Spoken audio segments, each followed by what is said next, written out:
Brought to you by ITIL.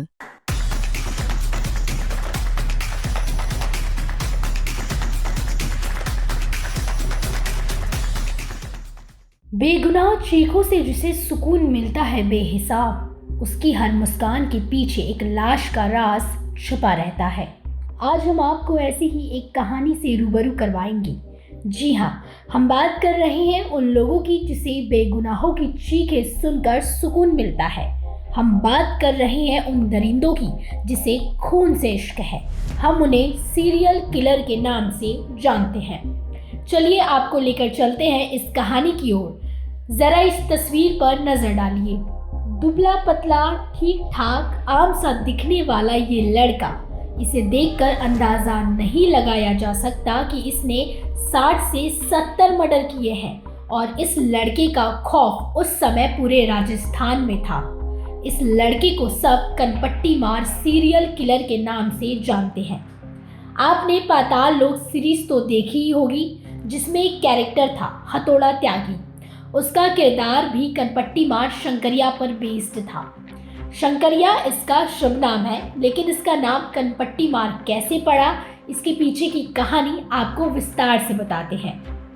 नाम के ही मुताबिक ये किलर लोगों की कनपट्टी पर वार कर उनकी जान लेता था। नाम शंकरिया है, उम्र 25 साल, राजस्थान का रहने वाला है। साल 1973 की बात है।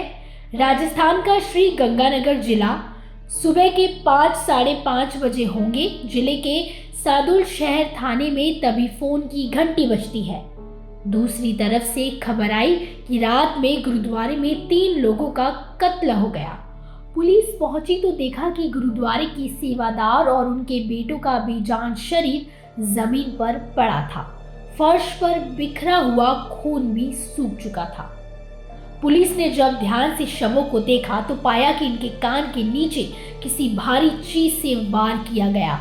इसी बीच राजस्थान, पंजाब और हरियाणा के इलाके में एक खौफ अपने पांव पसार चुका था। हाँ, यही लड़का जिसकी तस्वीर आप स्क्रीन पर देख रही हैं।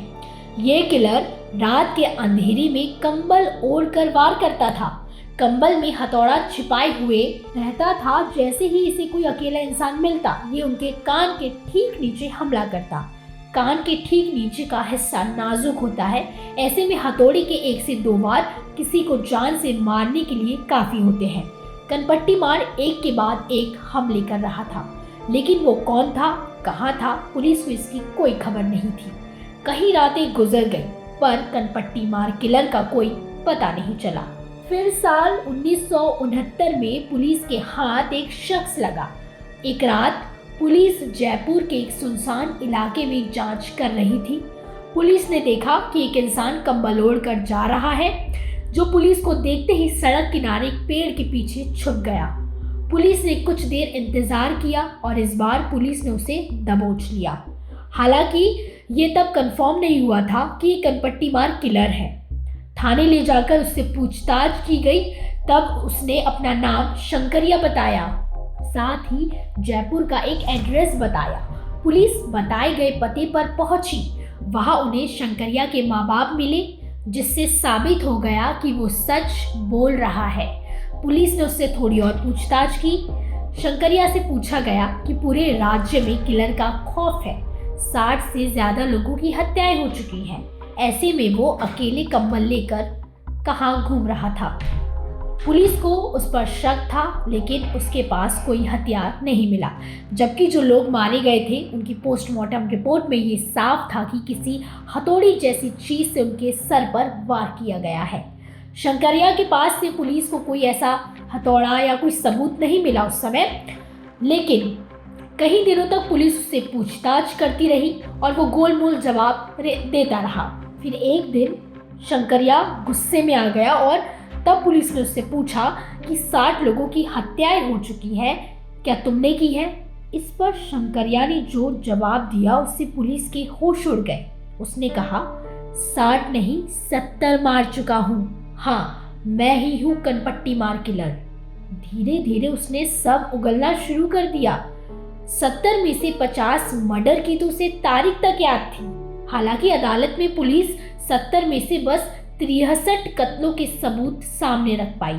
शंकरिया से इन कत्लों की वजह पूछने पर उसने बताया कि जब वो हथौड़े से लोगों को मारता तो वो चीखते थे, इससे उसे मजा आता था। एक जगह तो वो कहता है कि मरने वालों की चीख उसे किसी संगीत की धुन जैसी लगती थी। शंकरिया का अपराध rare of the rare state की श्रेणी में आता, इसलिए उसका केस पहले राजस्थान हाई कोर्ट फिर सुप्रीम कोर्ट पहुंचा, लेकिन सभी जगहों से उसे सजाए मौत सुनाई गई। उसने इसके बाद राष्ट्रपति के पास दया याचिका भी लगाई, वो भी रिजेक्ट हो गई। फिर 16 मई 1969 की तारीख थी जब शंकरिया को फांसी दे दी गई। शंकरिया केस की खास बात ये भी थी कि ये देश के इतिहास में सबसे स्पीडी ट्रायल्स में से एक था जिनमें सजाए मौत दी गई थी। तब शंकरिया की उम्र मात्र 27 साल थी। पॉल सिम्पसन की किताब द सीरियल किलर फाइल्स के अनुसार मरने से पहले शंकरिया अपने किए पर शर्मिंदा था। मरने से कुछ वक्त पहले उसने एक पुलिस वाले से कहा था, मैंने जो हत्याएं की हैं वो बेवजह थी, मैं नहीं चाहता कोई मेरे जैसा बने। शंकरिया चला गया। हालांकि उत्तर भारत के इलाकों में कनपट्टी मार का खौफ कई सालों तक बरकरार रहा।